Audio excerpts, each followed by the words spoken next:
আনাস আব্দুল্লাহ ইবনে মাসউদ রাদিয়াল্লাহু তাআলা আনহু বলেন, রাসূল সাল্লাল্লাহু আলাইহি সাল্লাম একদা বললেন, লা ইয়াদখুলুল জান্নাতা মান কানা ফি কলবিহি কিবর মিসকালা হাববাতিন মিন কিবরিন, যার অন্তরে সরিষা সমপরিমাণ অহংকার রয়েছে সে জান্নাতে যাবে না।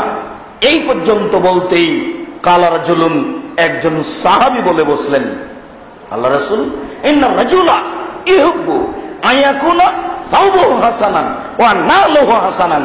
আল্লাহ রাসূল, মানুষ তো চায় যে তার কাপড় দামি হোক, মানুষ তো চায় যে তার জুতা দামি হোক। তাহলে বাহ্যিকভাবে বোঝা যাচ্ছে কাপড়ের বাস্তবতায় অহংকার, জুতার বাস্তবতায় অহংকার। আপনি দেখবেন কোন মানুষ যখন খুব দামি মোটর সাইকেল চালায় তখন তার দিকে দেখবেন, দেখেই বোঝা যাবে যেন কেমন কেমন করে।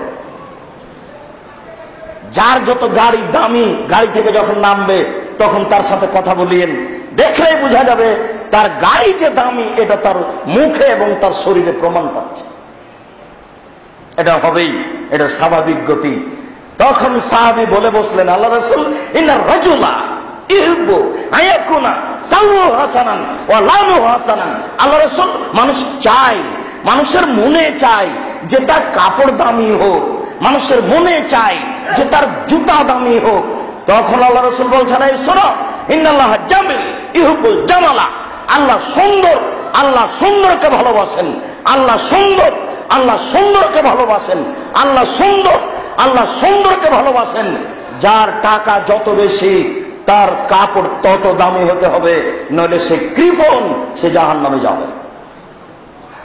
যার টাকা যত বেশি তাকে বাজারের সবচেয়ে দামি মাছ কিনতে হবে। 10 কেজি ওজনের রুই 1000 টাকা কেজি, আপনি না কিনলে ওটা তো সাধারণ মানুষ কিনতে পারবে না।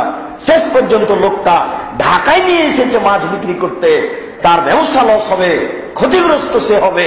আপনার কৃপণতার কারণে একজন ব্যবসায়ী মার খেলো, শেষে সেও ক্ষতিগ্রস্ত হলো, ফলাফলে আপনি জাহান্নামে গেলেন।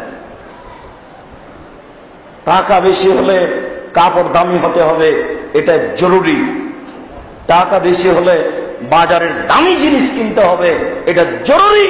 অন্যথায় আপনি কৃপণ বলে প্রমাণ হবেন। লা ইয়াদখুলুল জান্নাতা বাখিল, কৃপণ জান্নাতে যাবে না। কৃপণ এমন একটা বিষয়, কৃপণতা এমন একটা বিষয়, নইলে কেন তিনি এভাবে বলছেন, আল্লাহুম্মা নাউযু বিকা মিনাল বুখল। হে আল্লাহ, আমি তোমার কাছে কৃপণতা থেকে বাঁচতে চাই। আল্লাহ, তোমার কাছে আমি কৃপণতা থেকে বাঁচতে চাই। আল্লাহ, তোমার কাছে আমি কৃপণতা থেকে বাঁচতে চাই। কৃপণতা একটা ভয়াবহ জিনিস, যার ফলাফল জাহান্নাম, যার কারণে গরিব মানুষ ক্ষতিগ্রস্ত, সাধারণ ব্যবসায়ী ক্ষতিগ্রস্ত। এবার